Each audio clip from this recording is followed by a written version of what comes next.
Foreļu un pārleidāks. Spoguls. Ar koši sarkanu serdeni. Tad nāk galā murmiši, kas atgādina kukurūzas graudiņu, zelteni fosforizējoši.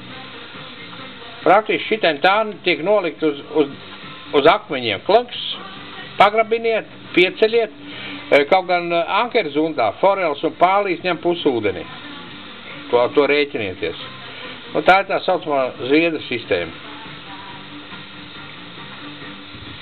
Tātad 3-5 cm pavadiņā, murmiškiņi, un viss notiek. Viņi var būt savādāk, tāds kā, piemēram, kā es uztaisīju tagad. Viņi var būt šādi, koši sarkans. Galvenais, lai viņi pievilinātu, lai viņi nāk skatīties, kas tur notiek, kas tur ir. Tā lūk.